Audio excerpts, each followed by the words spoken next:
इस कार्यक्रम के प्रायोजक मध्य प्रदेश राज्य शिक्षा केंद्र भोपाल।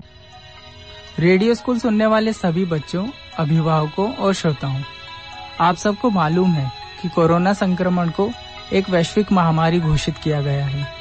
केंद्र सरकार राज्यों के साथ मिलकर इस बीमारी को रोकने का प्रयास कर रही है। बच्चों, कोरोना संक्रमण के इस दौर में हमारी भी जिम्मेदारी है कि हम सोशल डिस्टेंसिंग का पालन करें, बार बार साबुन से अपने हाथ धोएं, आसपास स्वच्छता बनाए रखें और घर पर ही रहकर अभिभावकों के साथ इस कार्यक्रम को सुनें। कार्यक्रम के बाद अभिभावक अपने बच्चों से चर्चा करें कि उन्होंने इस कार्यक्रम में क्या सीखा, उसे लिखने को कहें। पढ़ाई में निरंतरता बनी रहे, इसलिए पिछली कक्षा की पाठ्य पुस्तकें प्रतिदिन 1 घंटा अवश्य पढ़ें और लेखन कार्य हेतु भी बच्चों को प्रेरित करें। पिछली कक्षा की पाठ्य पुस्तकें पढ़ने से बच्चे अगली कक्षा हेतु तैयार होंगे। बच्चों, आप सबने रात में तारों को टिमटिमाते हुए देखा होगा, कितने प्यारे लगते हैं। ठीक वैसा ही एक कार्यक्रम हम आपको सुनवाएंगे जिसका नाम है झिलमिल। तो देर न करते हुए आपको सुनवाते हैं सामाजिक विज्ञान विषय पर आधारित कार्यक्रम झिलमिल। ध्यान रहे कि परस्पर रेडियो संवाद कार्यक्रम झिलमिल एक गतिविधि आधारित कार्यक्रम है।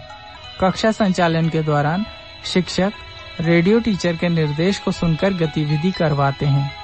चूँकि रेडियो अभी घर पर ही सुनना है, अतः सभी छात्रों के माता पिता, भाई बहन, अभिभावकों से अनुरोध है कि रेडियो टीचर द्वारा दिए गए निर्देश अनुसार गतिविधि अवश्य करवाएं। तो पेश है कार्यक्रम झिलमिल। झिलमिल आज का कार्यक्रम है ग्लोब और मानचित्र में पारस्परिक संबंध। सरल विधि से सिखला दे जो कठिन गणित की बातें, इतिहास हमें याद करा दे, यूं ही हंसते गाते। झिलमिल झिलमिल। दीदी बबलू मुन्नी राजू मट्टू अपने संग होंगे, जैसा होगा रूप विषय का वैसे वैसे रंग होंगे। संग हमारे धूम मचाने, संग हमारे धूम मचाने, उड़ता घोड़ा आएगा, ले जाएगा सैर में वेद व भूगोल के सिखलाएगा। ज्ञान हमें विज्ञान का गहरा खेल में जो बतला दे, इतिहास हमें याद करा दे, यूं ही हंसते गाते। झिलमिल झिलमिल।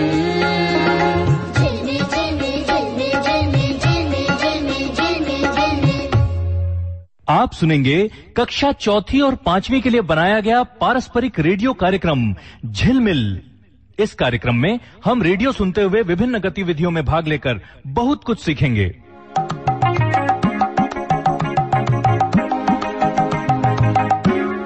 प्रिय शिक्षक साथियों और छात्रों को दीदी का नमस्कार।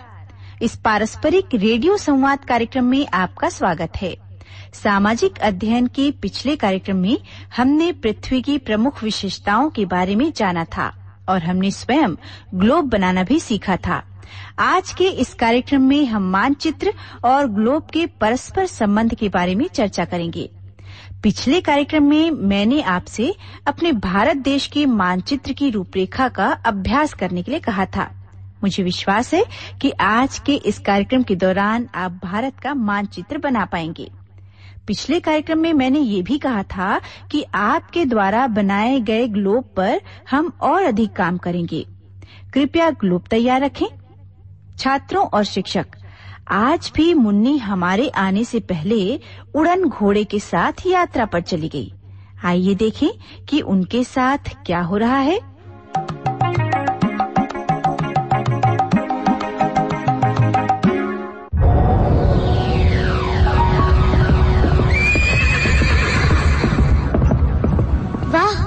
मुझे तुम्हारे साथ इस तरह सैर करना बहुत पसंद है उड़न घोड़े। पिछली बार तुमने मुझे दिखलाया था कि हमारी पृथ्वी कैसे दिखाई देती है। आज तुम मुझे क्या दिखलाओगे? आज मुन्नी कुछ नहीं, आज मैं तुम्हें कुछ नहीं दिखाऊंगा। क्या कुछ नहीं? क्या मतलब है तुम्हारा उड़न घोड़े? फिर तुम्हारे साथ आने का मतलब ही क्या है? बस मजाक के लिए? मुन्नी, सीखने के लिए केवल देखना ही एकमात्र तरीका नहीं होता। हम दूसरों के अनुभवों से भी बहुत कुछ सीखते हैं। अब मुझे जोर से पकड़ लो और आंखें बंद कर लो। मैं बहुत तेजी से उड़ूंगा और लंबी दूरी तय करूंगा। ठीक है उड़न घोड़े, ये तो और भी मजेदार होगा। लो, मैं अपनी आंखें बंद करती हूँ और तुम्हें जोर से पकड़ती हूँ। तो हम ये चले।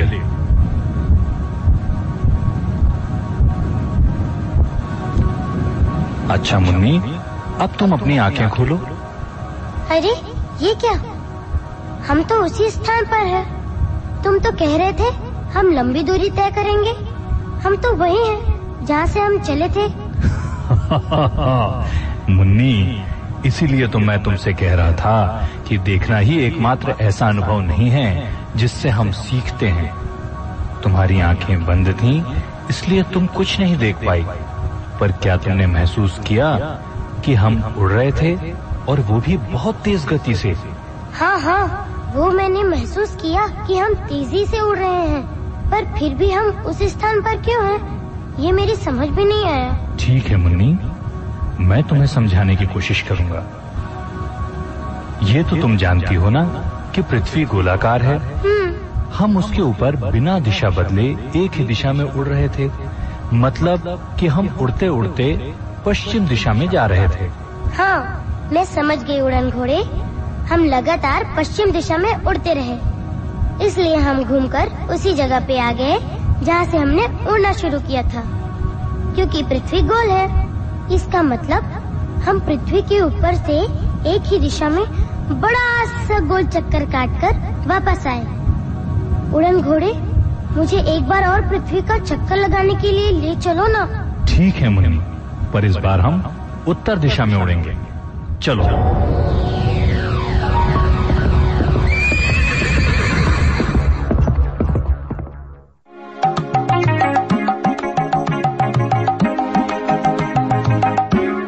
छात्रों, मैं जानती हूँ कि तुम्हारी भी इच्छा हो रही होगी उड़न घोड़े के साथ उड़ने की।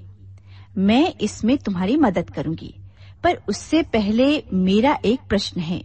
शिक्षक, अपने छात्रों से पूछिए कि यदि उड़न घोड़ा और मुन्नी बिना दिशा बदले उत्तर की ओर यात्रा कर रहे हैं, तो क्या वे उसी स्थान पर पहुंच सकते हैं जहां से उन्होंने यात्रा शुरू की थी?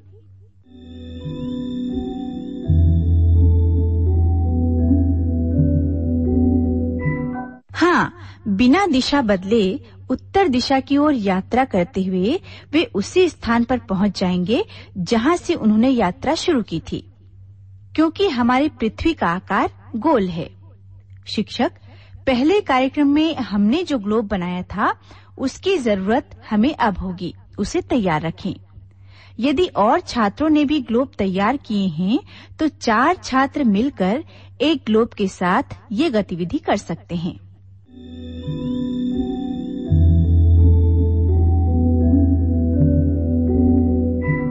शिक्षक, पिछले कार्यक्रम में हमने जिस ग्लोब को तैयार किया था उससे गतिविधि करने के लिए ऐसे 4 छात्रों को चुने जिन्होंने पिछली गतिविधियों में भाग न लिया हो।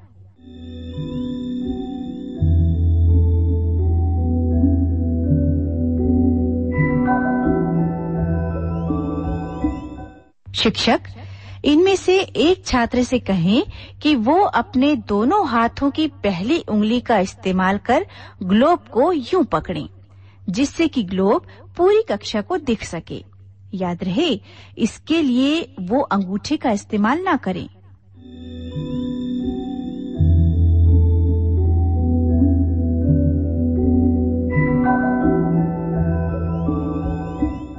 शिक्षक, शेष 3 छात्रों से कहें कि वे अपनी तर्जनी और मध्यमा उंगली को ग्लोब पर ऐसे रखें मानो उनकी उंगलियां ग्लोब पर चल रही हों।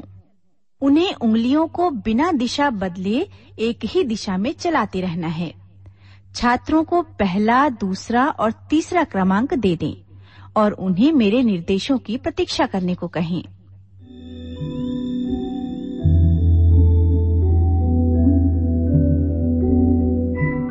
पहले छात्र, अब तुम धीरे से ग्लोब की सतह पर अपनी उंगलियों को चलाओ। शुरू करो।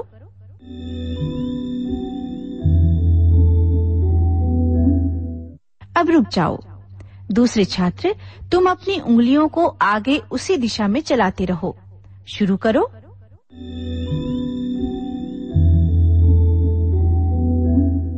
अब रुक जाओ। तीसरे छात्र, तुम्हें भी अपनी उंगलियों को आगे उसी दिशा में चलाना है। अब शुरू करो।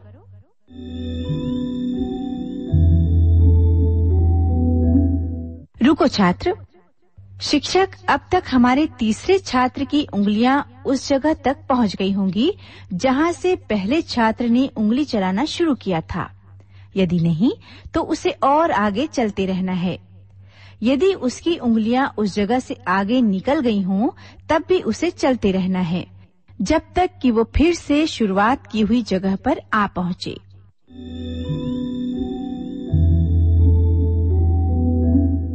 छात्रों, क्या तुमने महसूस किया कि यदि हम एक ही दिशा में यात्रा जारी रखते हैं तो पृथ्वी पर जिस जगह से हमने यात्रा शुरू की थी वापस उसी जगह पर आ पहुंचते हैं? प्रिय शिक्षक, कार्यक्रम के बाद इस अभ्यास को अन्य छात्रों के साथ भी करें।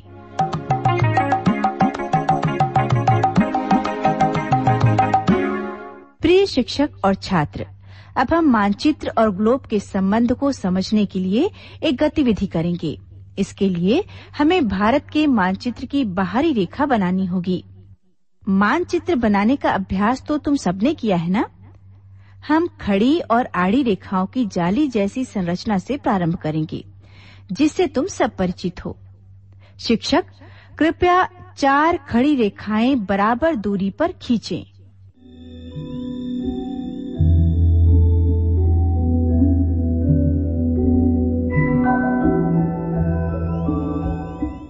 शिक्षक, अब बराबर दूरी पर 4 आड़ी रेखाएं खींचें।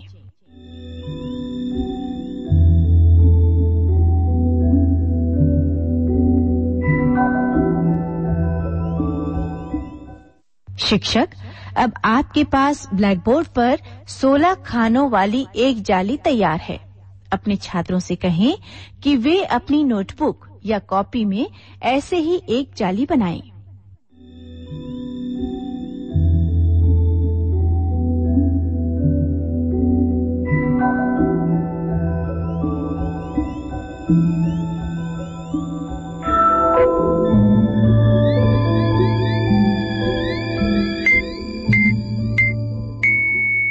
शिक्षक, अब सबसे ऊपर की पंक्ति के सबसे दाहिने खंड में भारत का मानचित्र बनाएं। चूंकि खंड में जगह सीमित है, इसलिए आप भारत के मानचित्र की साधारण बाहरी रूपरेखा बना सकते हैं। आप जैसे जैसे बाहरी रेखा बनाएं, अपने छात्रों से भी उनकी नोटबुक में वैसा ही बनाने को कहें। कृपया शुरू करें।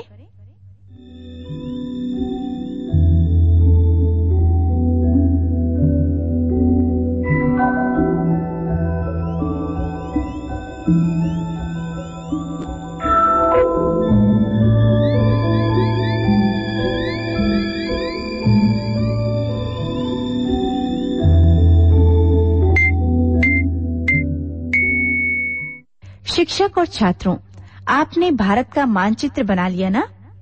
शिक्षक, अब आप कृपया भारत के मानचित्र में अपने राज्य का स्थान पहचानें और मध्य प्रदेश का एक छोटा सा मानचित्र बनाएं। इस मानचित्र को भी बहुत विस्तृत होने की आवश्यकता नहीं है। आप जैसे जैसे मध्य प्रदेश का मानचित्र बनाएं, अपने छात्रों से भी भारत के मानचित्र में वैसा ही करने को कहें। कृपया शुरू करें।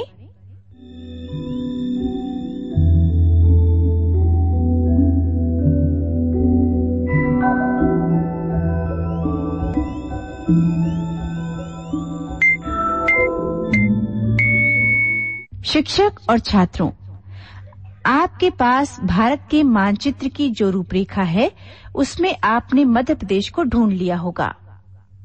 शिक्षक, कृपया छात्रों से कहें कि वे अपनी नोटबुक या कॉपी से उस ग्रिड या खंड को फाड़कर निकाल लें, जिसमें भारत का मानचित्र है।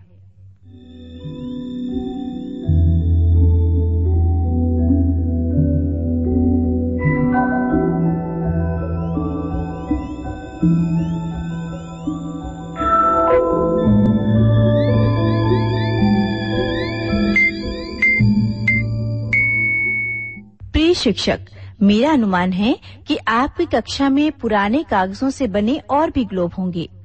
5 छात्रों से कहें कि वे अपने ग्लोब के साथ कक्षा में आगे की ओर आ जाएं।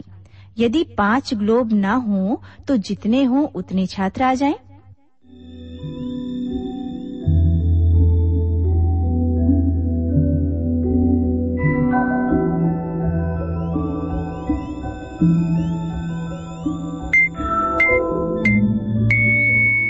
शिक्षक, अब कुछ और छात्रों से कहें कि वे भारत के मानचित्र के साथ कक्षा के सामने आ जाएं। जो छात्र मानचित्र के साथ आ रहे हैं, उनकी संख्या ग्लोब के साथ आगे आए छात्रों के बराबर होनी चाहिए। इनमें छात्राओं को भी शामिल करें।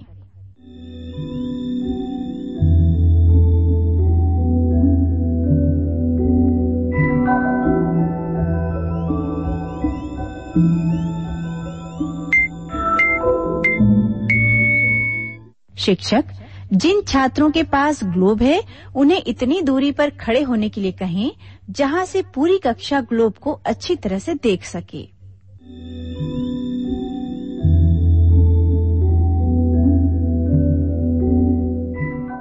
शिक्षक, हर मानचित्र वाले छात्र को ग्लोब वाले छात्र के बगल में खड़े होना है।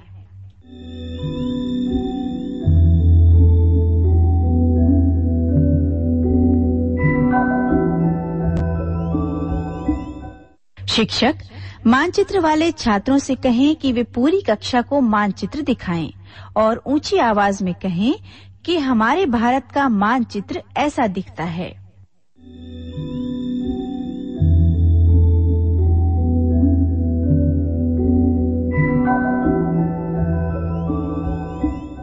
शिक्षक, एक छात्र से कहें कि वो अपने भारत के मानचित्र को बगल में खड़े ग्लोब पर चिपका दें। यदि आपकी कक्षा में अभी गोंद उपलब्ध न हो तो छात्र मानचित्र के चारों कोने ग्लोब पर दबाकर पकड़ सकता है।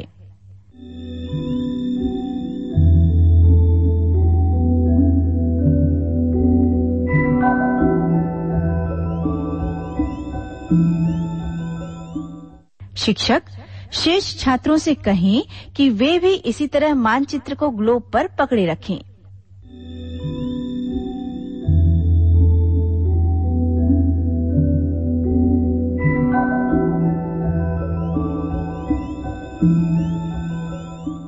शिक्षक, छात्रों से कहें कि वे ग्लोब और मानचित्र को इस तरह से पकड़ें कि कक्षा के सभी छात्रों को ग्लोब और भारत का मानचित्र भली भांति दिखाई दे।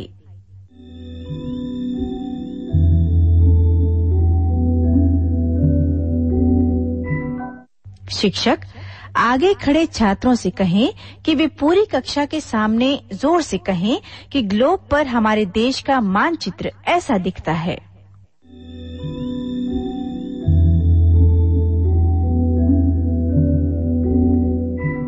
शाबाश छात्रों और शिक्षक, आपने एक बड़ी सफलता प्राप्त की है। आपने मानचित्र बनाकर दिखाया कि ग्लोब पर मानचित्र कैसा दिखता है। बधाई। छात्रों, अब आप अपने स्थान पर वापस जा सकते हैं। याद रखें कि आने वाले कार्यक्रम में भी हमें ग्लोब की आवश्यकता होगी, इसलिए उसे संभाल कर रखें। शिक्षक, अपने छात्रों को बेहतर मानचित्र बनाने के लिए प्रोत्साहित करें। गोंद के साथ ग्लोब पर मानचित्र को चिपका लें और अधिक छात्रों को इस गतिविधि में शामिल करें।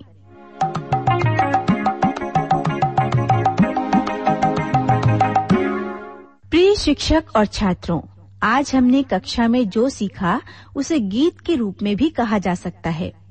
जो गीत आप अब सुनने जा रहे हैं वो पिछले कार्यक्रम में आपके सीखे हुए गीत से मिलता जुलता है।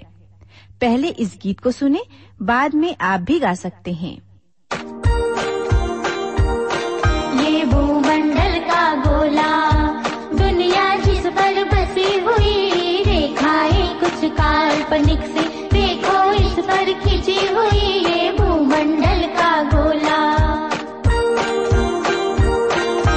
भूमध्य रेखा करती है दुनिया के दो भाग, उत्तरी दक्षिणी दो ध्रुव है, रखना इनको याद। भूमध्य रेखा के समानांतर रेखाएं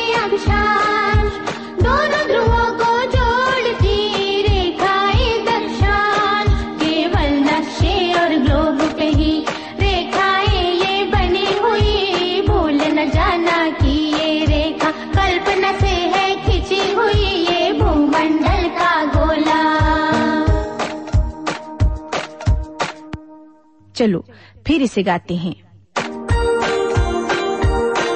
ये भूमंडल का गोला, दुनिया जिस पर बसी हुई, रेखाएं कुछ काल्पनिक से देखो इस पर खिंची हुई, ये भूमंडल का गोला।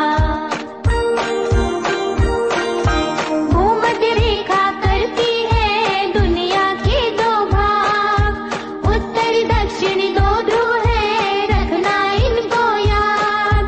भूमध्य रेखा के समानांतर रेखाएं अक्षांश, दोनों ध्रुवों को जोड़ती रेखाएं दक्षांश। केवल नक्शे और ग्लोब पे ही रेखाएं ये बनी हुई, भूल न जाना कि ये रेखा कल्पना से है खिंची हुई, ये भूमंडल का गोला।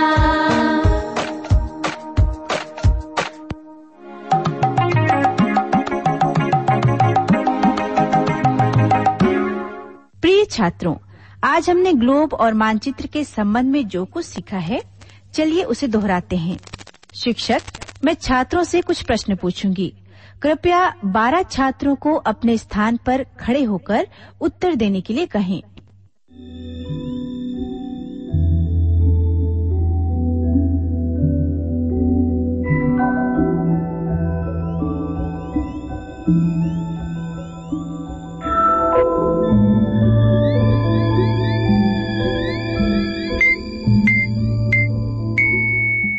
शिक्षक, मैं एक एक करके प्रश्न पूछूंगी। आप हर बार एक अलग छात्र से उत्तर देने के लिए कहें। छात्रों, उत्तर देते समय आप ब्लैक बोर्ड पर बने मानचित्र या ग्लोब को देख सकते हैं। एक बार उत्तर देने के बाद आप बैठ जाएं। यदि आप तैयार हैं, तो ये रहा पहला प्रश्न। मध्य प्रदेश और भारत में कौन बड़ा है?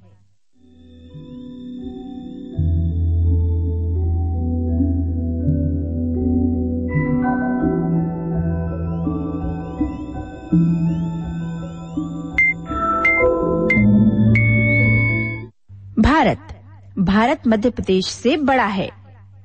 अगला प्रश्न, भारत से भी बड़ा क्षेत्र किसका है?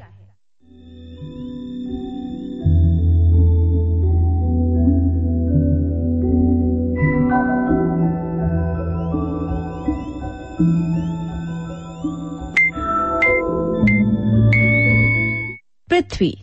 हमारी पृथ्वी भारत से भी बड़ी है। अगला प्रश्न, जब हम किसी भी क्षेत्र जैसे कि भारत या मध्य प्रदेश का मानचित्र बनाते हैं, तो मानचित्र सपाट रहेगा या गोलाकार?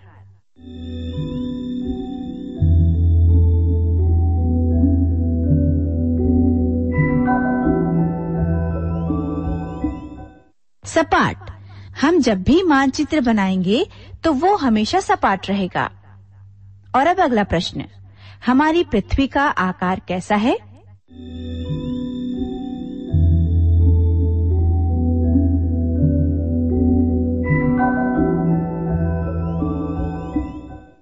गोलाकार। हमारी पृथ्वी का आकार गोलाकार है। अगला प्रश्न, पृथ्वी के छोटे प्रतिरूप को क्या कहते हैं?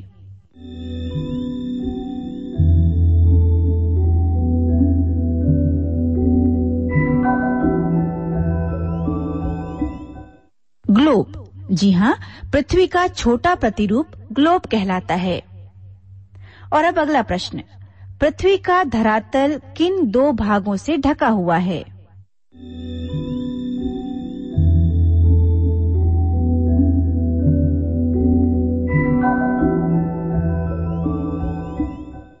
जलभाग और भूभाग। हमारी पृथ्वी का धरातल जलभाग और भूभाग से ढका हुआ है। अगला प्रश्न अगले छात्र से, कौन सा भाग बड़ा है, जलभाग या भूभाग?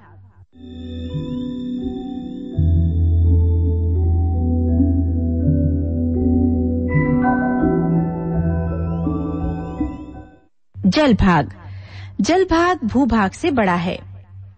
और अब अगला प्रश्न, जलभाग और भूभाग को क्या कहते हैं?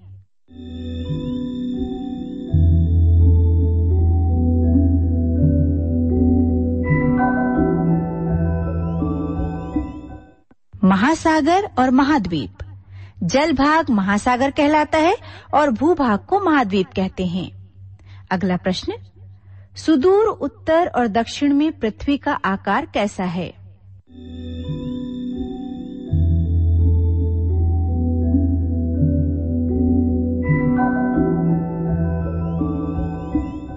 थोड़ा सा चपटा है।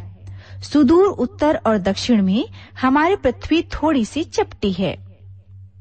उत्तर और दक्षिण के चपटे भाग क्या कहलाते हैं?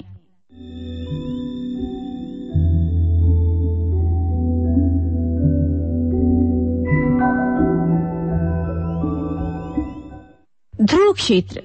पृथ्वी के उत्तर और दक्षिण के चपटे क्षेत्र ध्रुव क्षेत्र कहलाते हैं। अगला प्रश्न, ध्रुव क्षेत्र किससे ढके हैं?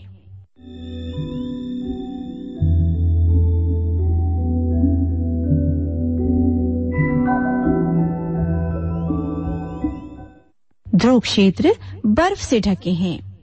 अगला प्रश्न, यदि हम पृथ्वी के धरातल पर बिना दिशा बदले एक ही दिशा में चलते रहे तो क्या होगा?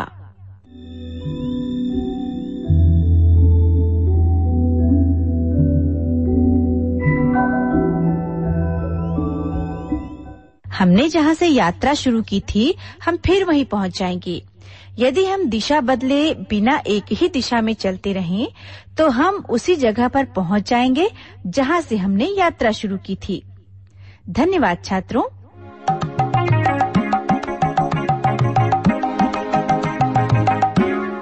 प्रिय छात्रों और शिक्षक, आज के इस कार्यक्रम में हमने मानचित्र और ग्लोब का परस्पर संबंध देखा। हमने ये समझ लिया है कि मानचित्र भौगोलिक संरचनाओं का सपाट चित्रण है, जबकि ग्लोब हमारी पृथ्वी का एक छोटा प्रतिरूप है। चूंकि ग्लोब गोलाकार है, इसलिए जिस मानचित्र को हम ग्लोब पर देखते हैं वो भी गोलाकार दिखाई देता है। छात्रों और शिक्षक, आज के इस कार्यक्रम में हमने उस ग्लोब पर काम किया जिसे हमने पिछले कार्यक्रम में बनाया था, और हमने भारत के सपाट मानचित्र को ग्लोब के गोलाकार रूप में परिवर्तित किया। मैं एक बार फिर आप सबको याद दिला रही हूँ कि अपने ग्लोब संभाल कर रखें, क्योंकि अब हम इसे और बेहतर आकार देंगे। शिक्षक, तब तक आप अपने छात्रों को और अधिक व आकर्षक ग्लोब और मानचित्र बनाने तथा मानचित्र को ग्लोब पर गोंद से चिपकाने के लिए प्रोत्साहित कर सकते हैं। अगले पारस्परिक रेडियो संवाद कार्यक्रम में फिर मिलेंगे। तब तक के लिए नमस्ते। सरल विधि से सिखला दे जो कठिन गणित की बातें, इतिहास हमें याद करा दे, यूं ही हंसते गाते। झिलमिल झिलमिल। ये था सामाजिक विज्ञान विषय पर जानकारी देता कार्यक्रम झिलमिल। स्कूल शिक्षा विभाग मध्य प्रदेश की पहल। अब पढ़ाई नहीं रुकेगी, घर पर ही क्लास लगेगी। जी हाँ, आकाशवाणी और विविध भारती के मध्य प्रदेश स्थित केंद्रों से आप सुन सकते हैं कार्यक्रम रेडियो स्कूल, सोमवार से शनिवार दिन में 11 बजे से 12 बजे तक। और आप स्थानीय शासकीय स्कूल के शिक्षक से संपर्क कर जुड़ सकते हैं डिजिलेब व्हाट्सएप ग्रुप से, जहां आपको मिलेगी अध्ययन सामग्री। साथ ही स्थानीय केबल नेटवर्क पर भी कई शैक्षिक कार्यक्रम प्रसारित किए जा रहे हैं। और 11 मई से दूरदर्शन मध्य प्रदेश पर कार्यक्रम होगा क्लासरूम, जिसमें कक्षा 10वीं के लिए दिन के 12 बजे से 1 बजे तक और कक्षा 12वीं के लिए दोपहर 3 बजे से 4 बजे तक लगेगी क्लास। अतः सभी पालकों से आग्रह है कि वे अपने बच्चों को इन गतिविधियों से जुड़ने के लिए सहयोग करें। अब हम आपको सुनवाते हैं अंग्रेजी भाषा का ज्ञान बढ़ाता कार्यक्रम इंग्लिश इज फन। ध्यान रहे कि यह कार्यक्रम भी पिछले कार्यक्रम की तरह परस्पर रेडियो संवाद पर आधारित है। इसमें भी रेडियो टीचर के निर्देश को सुनकर गतिविधि की जानी है। छात्रों के माता पिता, भाई बहन, अभिभावक रेडियो टीचर द्वारा दिए गए निर्देशानुसार बच्चों से गतिविधियां अवश्य करवाएं। तो पेश है कार्यक्रम इंग्लिश इज फन। हे राजू, हे चंदा, come on.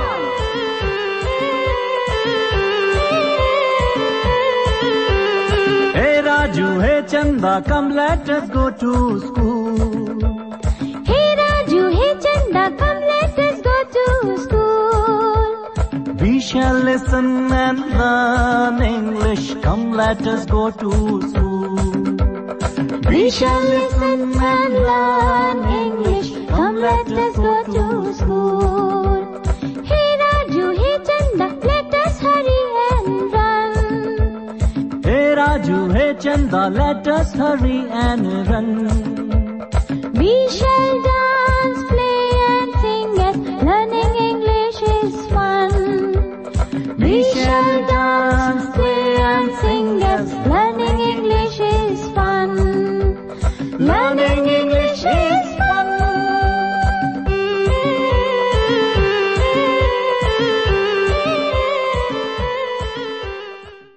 You are listening to English is Fun, Lesson 33.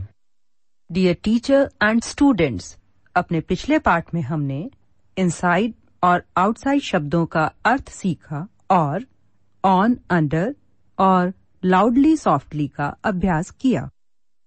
इस पाठ में हम माय, योर और बॉडी पार्ट सॉन्ग का अभ्यास करेंगे और कुछ नए शब्द सीखेंगे।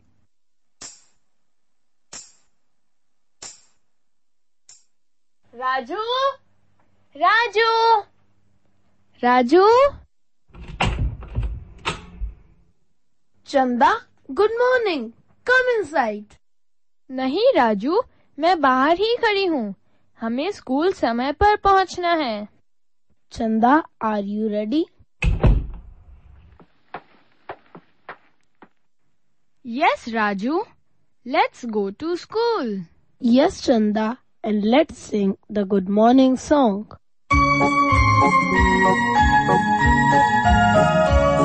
Good morning, good morning. How are you? Good morning, good morning. Fine, thank you. Good morning, good morning. How are you? Good morning, good morning. Fine, thank you.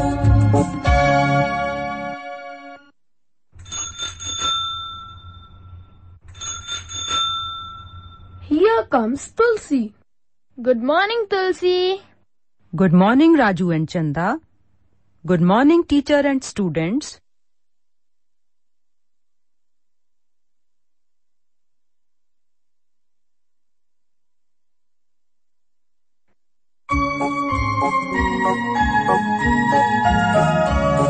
Good morning, good morning. How are you? Good morning, good morning. Fine, thank you. Good morning, good morning. How are you? Good morning, good morning. Fine, thank you. Thank you, Tulsi.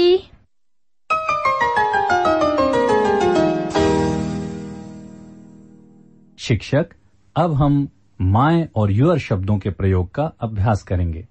कृपया छात्रों को my शब्द के अर्थ को स्थानीय बोली में याद दिलाएं।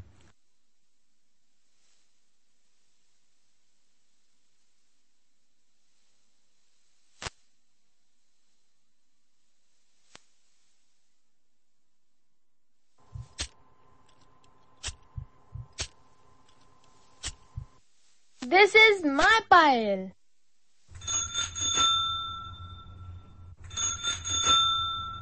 This is my cycle.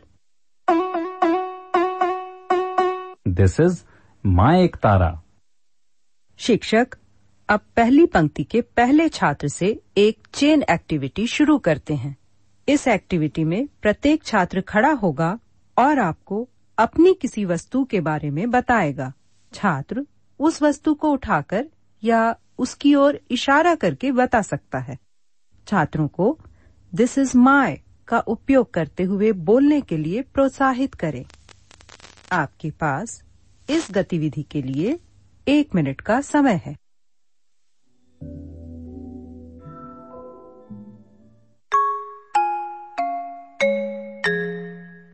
शिक्षक, अब छात्रों को योर शब्द का अर्थ कुछ उदाहरण देकर स्थानीय बोली में समझाएं।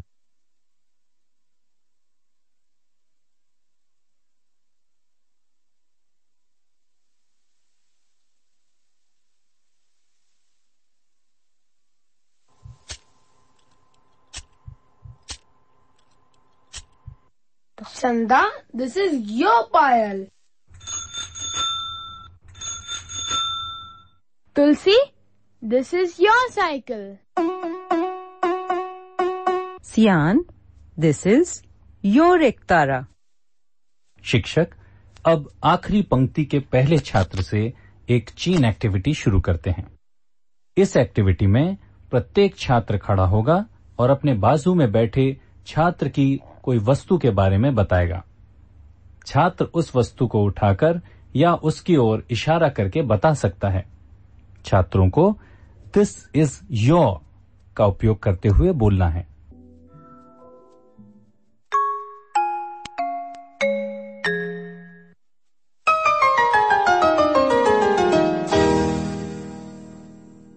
शिक्षक, अब हम ओपन और क्लोज के प्रयोग का अभ्यास करेंगे।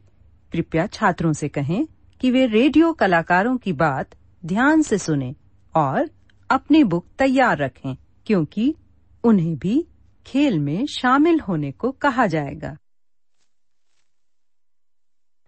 Chanda, let's play the open-close game. Yes, Raju. शिक्षक, कृपया छात्रों से पूछें कि क्या उन्हें ओपन और क्लोज शब्दों के अर्थ याद हैं? यदि नहीं, तो उन्हें स्थानीय बोली में समझाएं।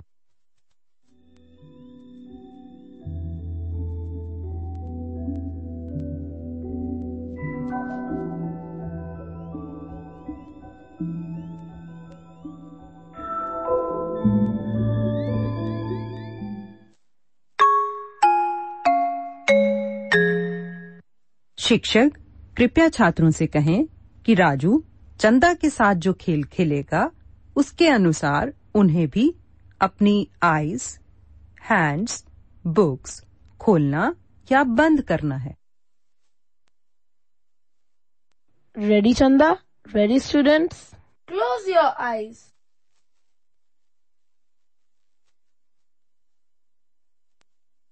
Open your eyes.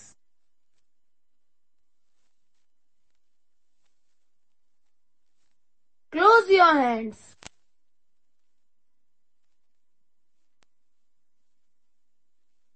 Open your hands.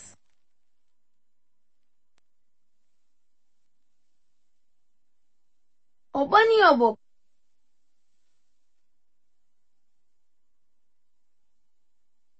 Close your book.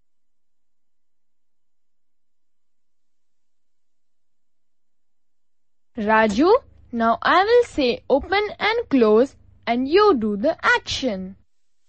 शिक्षक, कृपया छात्रों को बताएं कि अब चंदा राजू को निर्देश देगी। उन्हें भी उसके अनुसार वही खेल खेलना है जो चंदा राजू से कहेगी। Ready, Raju? Ready, students? Close your eyes. Open your eyes. Close your hands.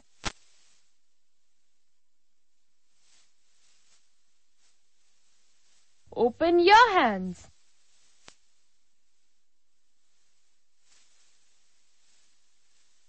Open your book.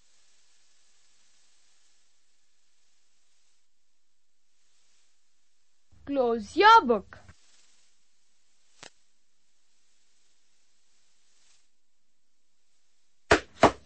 That was fun. Chanda, let's sing the open and close song now. Teacher and students, do you remember the open and close song? Listen.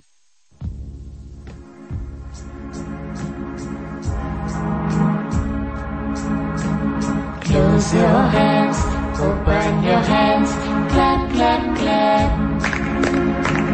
Close your hands, open your hands, put them in your lap.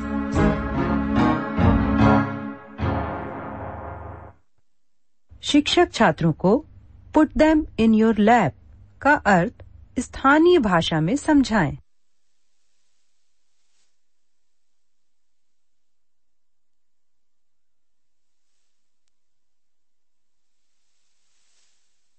शिक्षक अब आपको और छात्रों को राजू और चंदा के साथ गीत गाना है और साथ में अभिनय भी करना है।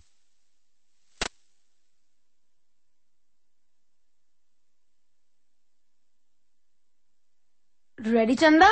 Let's sing again.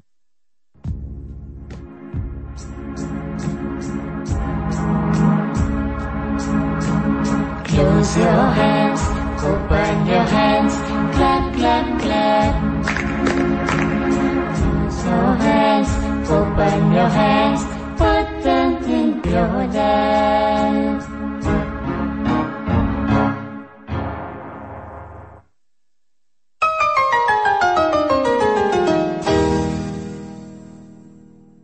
शिक्षक, अब हम जानवरों और वस्तुओं को उनकी आवाज के द्वारा पहचानना सीखेंगे। आवाज के बाद उस वस्तु या जानवर का नाम पहले इंग्लिश और फिर हिंदी में बताया जाएगा। इसके बाद आप एक ध्वनि संकेत सुनेंगे और आपको 5 सेकंड का समय दिया जाएगा। इसमें आपको छात्रों को वह शब्द स्थानीय बोली में समझाना होगा। कृपया छात्रों से कहें कि वे रेडियो ध्यान से सुनें। हम कुछ पुराने शब्दों का अभ्यास करेंगे और कुछ नए शब्द सीखेंगे।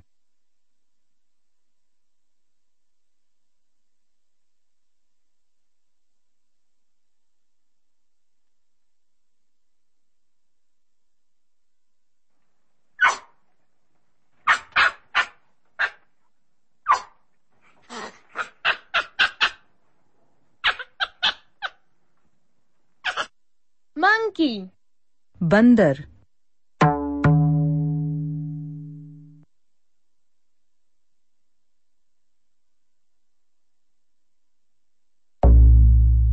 Drum. ड्रम।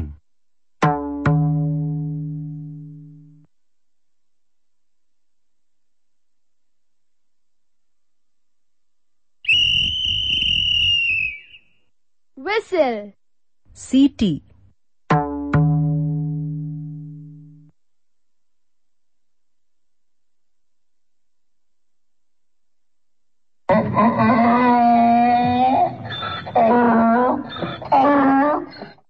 Donkey. गधा।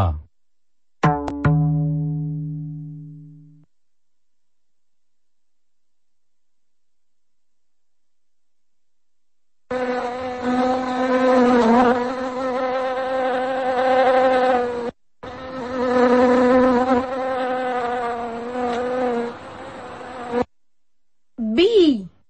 मधुमक्खी।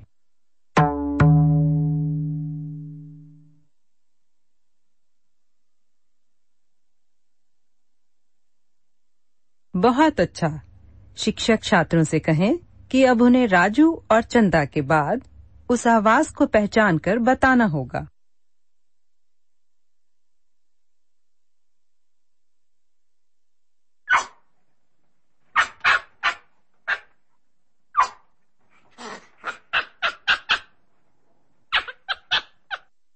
चंदा, what's that? That's a monkey.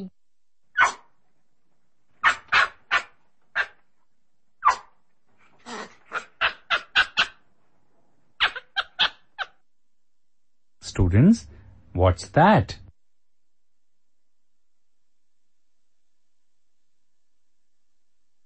That's a monkey. Students, say it again. That's a monkey.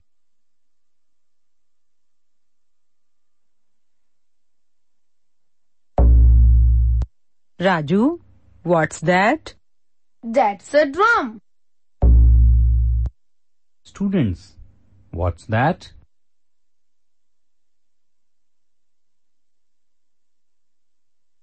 That's a drum.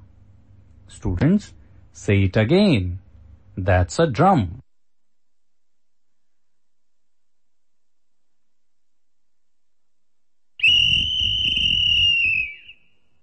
Chanda, what's that? That's a whistle.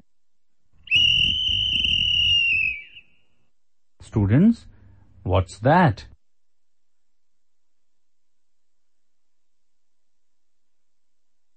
That's a whistle. Students, say it again. That's a whistle.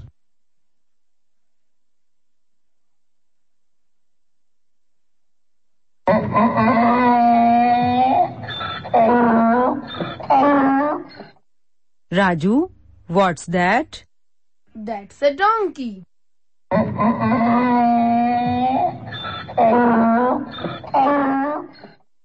Students, what's that?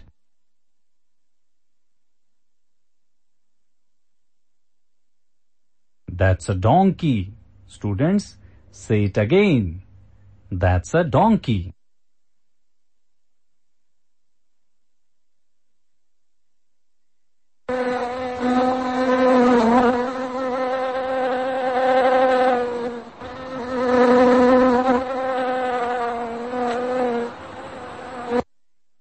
Chanda, what's that?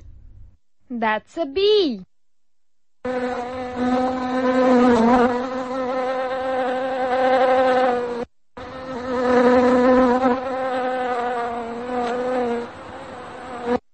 Students, what's that?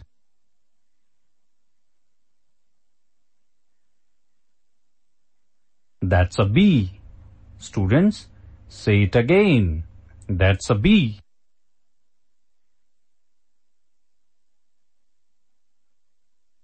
Good work, everyone.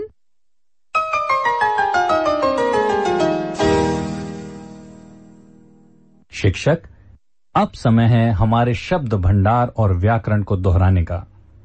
आज हम present continuous क्रिया का अभ्यास करेंगे।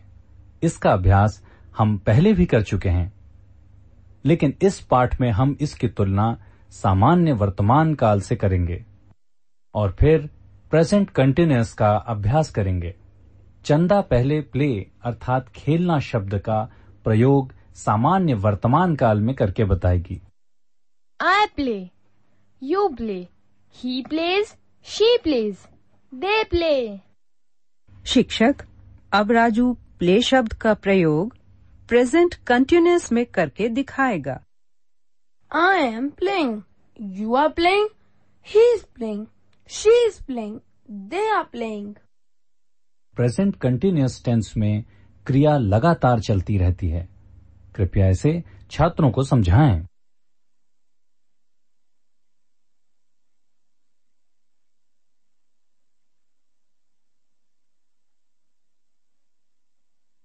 I sing. La la la la la la la. Chanda is singing. Puppy barks. Puppy is barking. I sing and puppy barks. La la la la la la la la la la la la. They are singing and barking. शिक्षक, कृपया छात्रों के साथ present continuous शब्दों का अभ्यास करें। कृपया उन्हीं शब्दों का अभ्यास करें जिनका अर्थ छात्र जानते हैं, जैसे वॉकिंग, रनिंग, क्लैपिंग आदि।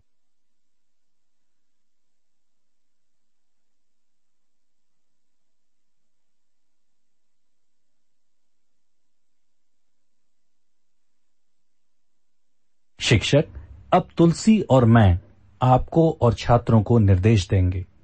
कृपया छात्रों से कहें कि रेडियो ध्यान से सुनें, क्योंकि उन्हें अभिनय करने को कहा जाएगा।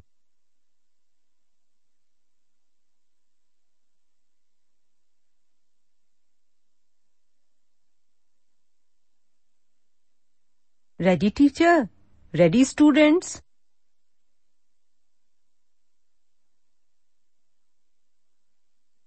Teacher, please clap and say, I am clapping.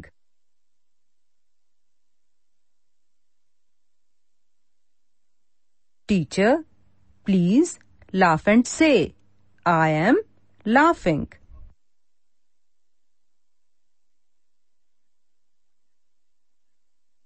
Students, say, teacher is laughing.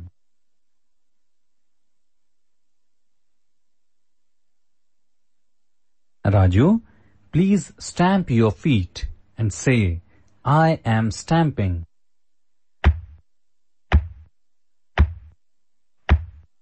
I am stamping. Raju, stamp. Students, say he is stamping.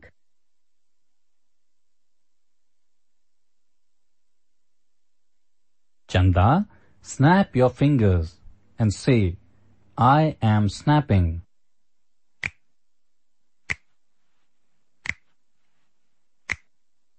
I am snapping.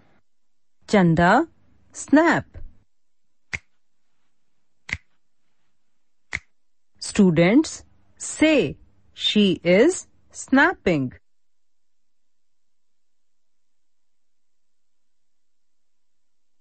Raju, run and say, I am running.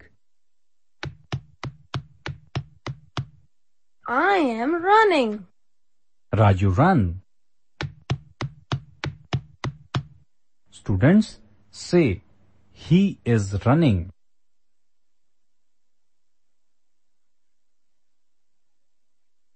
Chanda and Raju, sing and say, we are singing. La la la la la la la la la la la la. We are singing. Chanda and Raju, sing. La la la la la la la la la la la la. Students, say, they are singing.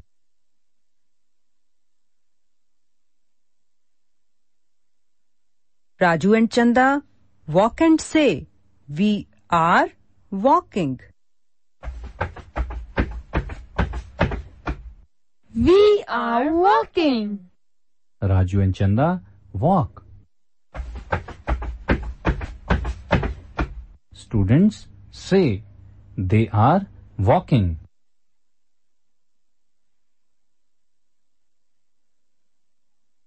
शिक्षक छात्रों को बताएं कि ही या she के साथ is और we और they के साथ are का प्रयोग किया जाता है क्योंकि ये बहुवचन है।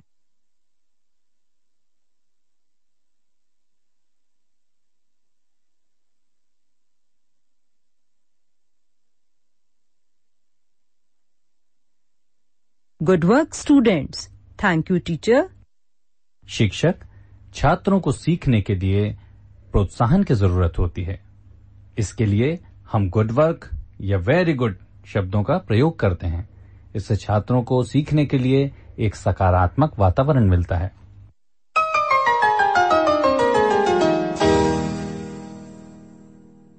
शिक्षक अब राजू और चंदा बॉडी पार्ट सॉन्ग गाएंगे। कृपया छात्रों को भी साथ में गीत गाने और अभिनय करने को कहें।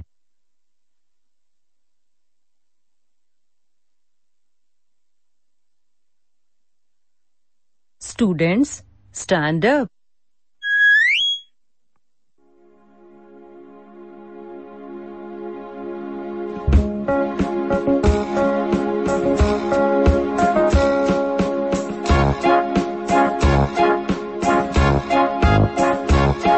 I know my body parts, I know my body parts, I know my body parts, let me touch them now.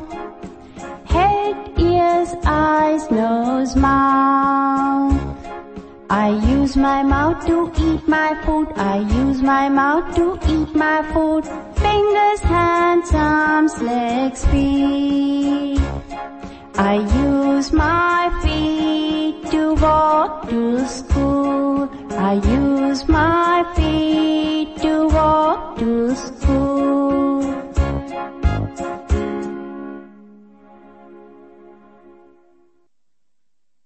शिक्षक कृपया छात्रों के साथ ईट, फूड और फीट शब्दों के अर्थ का अभ्यास करें। उनसे पूछें कि क्या उन्हें यह गीत पसंद आया।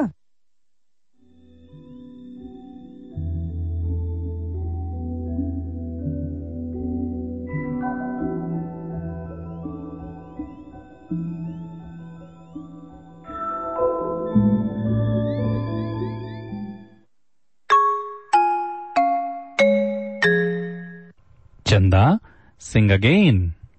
शिक्षक कृपया ध्यान दें कि छात्र गाने की और अभिनय करने की कोशिश कर रहे हैं या नहीं। आप भी उनके साथ शामिल हों।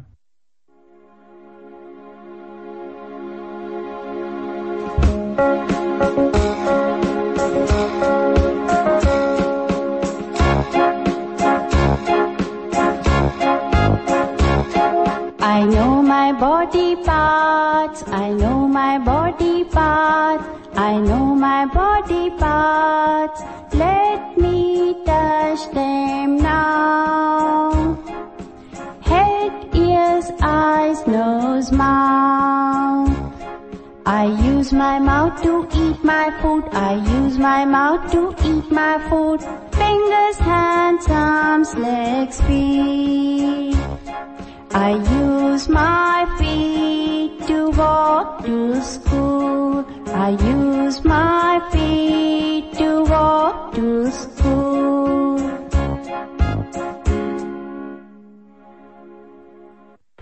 That was fun. Thank you, students. Sit down.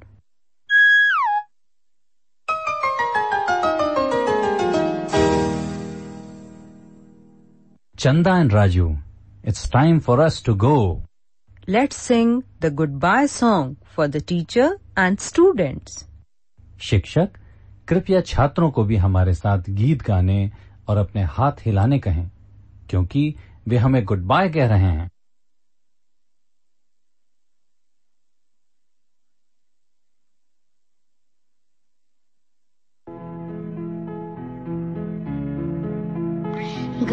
Goodbye, goodbye. It's time for us to go. Goodbye, goodbye. It's time for us to go.